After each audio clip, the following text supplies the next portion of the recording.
T'es-tu déjà demandé pourquoi Allah t'a créé? Pas seulement toi, mais tout l'univers entier.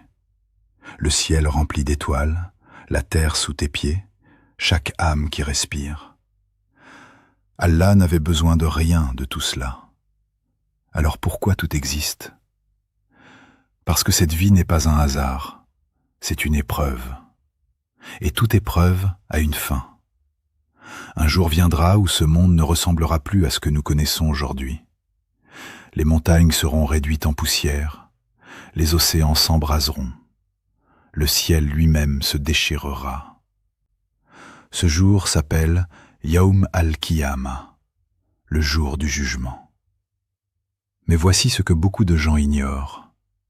Entre le moment où tu ressusciteras et celui où tu entreras au paradis ou en enfer, il existe plusieurs étapes cruciales où tout ce que tu as fait dans cette vie sera examiné. Le prophète Muhammad, que la paix et le salut d'Allah soient sur lui, ne nous a pas laissés dans l'ignorance. Il a décrit ce chemin clairement, étape par étape. Pour le rendre facile à comprendre, ce voyage est divisé en 10 étapes puissantes, afin que tu saches ce qui t'attend et comment te préparer avant qu'il ne soit trop tard. Étape 1. La résurrection. Imagine un homme appelé Omar. Il repose dans sa tombe depuis ce qui lui semble être une éternité. Enterré profondément sous la terre, entouré d'obscurité et de silence. Puis soudain, tout change. Un son retentit, si puissant qu'il fait trembler tout l'univers. La trompe est soufflée. L'ange Israfil accomplit l'ordre d'Allah. Ce son atteint chaque tombe, chaque âme ayant jamais vécu. L'âme d'Omar retourne dans son corps. Les os se reforment, la chair revient. La tombe se fissure et s'ouvre. C'est la résurrection. Si Omar a vécu en paix dans le barzakh, il se relève calmement, sans panique. Il attendait ce moment, le moment de se tenir devant Allah. Mais s'il était châtié dans le barzakh, la résurrection est terrifiante. La peur l'envahit, la confusion le submerge. Le prophète, que la paix et le salut d'Allah soient sur lui, a dit que les gens seront ressuscités pieds nus, nus et incirconcis, mais personne ne s'en souciera. Omar se lève et voit des milliards de personnes ressuscitées en même temps, chaque être humain ayant jamais vécu. Étape 2. Le rassemblement. Omar regarde autour de lui. Des gens partout, à perte de vue. Des milliards d'êtres humains réunis sur une vaste plaine appelée Al-Mashar. Ses ancêtres sont là. Tout le monde est là. Il assiste à une scène déchirante. Une mère aperçoit son fils et fuit. Un père voit sa fille tendre la main et détourne le regard. Des frères évitent même de se regarder.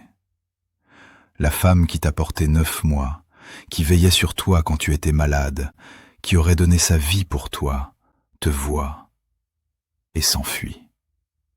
Non pas parce qu'elle ne t'aime plus, mais parce qu'elle sait que tu lui demanderais ses bonnes actions pour te sauver. Et elle n'en a déjà presque pas assez pour elle-même. Allah nous avertit de ce jour dans le Coran: chacun fuira son frère, sa mère, son père, son épouse et ses enfants. Étape 3. Le soleil brûlant. Puis la température change. Une chaleur écrasante s'installe. Tout le monde lève les yeux. Le soleil descend, de plus en plus près, jusqu'à s'arrêter juste au-dessus des têtes. La chaleur est insupportable, écrasante, comme si la peau fondait. Si Omar priait régulièrement, donnait en aumône, aidait les autres, s'éloignait des péchés, sa sueur ne monte que légèrement. Une ombre apparaît au-dessus de lui. Il est protégé sous l'ombre du trône d'Allah. Mais s'il négligeait la prière, faisait du tort aux gens et ne se repentait jamais, la chaleur l'attaque sans pitié. La sueur monte, l'étouffe, jusqu'à le noyer dans sa propre sueur. Le prophète, que la paix et le salut d'Allah soient sur lui, a dit que le niveau de sueur dépendra des œuvres de chacun. Seuls certains bénéficieront de l'ombre d'Allah. Étape 4. La grande intercession. La chaleur devient insupportable. Les gens supplient pour que le jugement commence. Ils se dirigent vers Adam, puis vers Nouh, puis Ibrahim, Moussa et Issa. Tous disent « Moi-même, moi-même ». Enfin, ils arrivent auprès du prophète Muhammad sallallahu alayhi wa sallam. Ils ne se détournent pas. Ils se prosternent devant Allah. Et Allah accepte son intercession. Le jugement commence. Étape 5. L'interrogatoire. Omar est appelé. Il se tient seul devant Allah. S'il a vécu dans l'obéissance, l'interrogatoire est doux et privé. Allah l'interroge sur sa vie, sa jeunesse, ses biens et ce qu'il a fait de son savoir. Mais s'il a vécu dans le péché sans repentir, l'interrogatoire est public.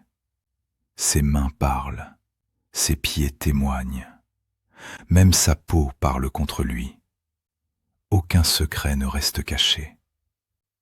Étape 6. La balance. Une immense balance apparaît, la balance de la justice. Les prières deviennent lumière, les bonnes actions deviennent lourdes. Chaque sourire, chaque bienfait pèse.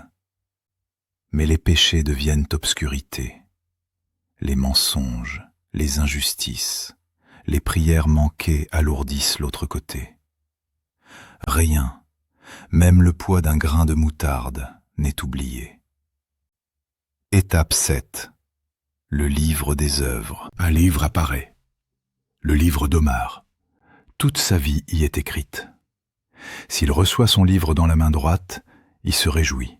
S'il le reçoit dans la main gauche, le regret l'écrase. Étape 8.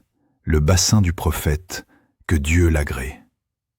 Un bassin magnifique apparaît, Al-Kawthar. Certains sont autorisés à boire, d'autres sont repoussés. Celui qui a suivi la sunna boira et ne ressentira plus jamais la soif. Étape 9. Le pont As-Sirat. Un pont plus fin qu'un cheveu et plus tranchant qu'une épée est dressé au-dessus de l'enfer. Certains traversent comme l'éclair, d'autres rampent, certains tombent. Chaque pas dépend des œuvres. Étape 10. La destination finale. Celui qui traverse atteint les portes du paradis. 8 portes. Les anges l'accueillent avec paix.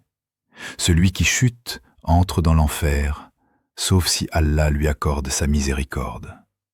C'est ici que tout se termine, ou que tout commence. Alors pose-toi la question, quelle porte s'ouvrira pour toi? Tu respires encore, ton livre est encore ouvert. Ta préparation commence maintenant.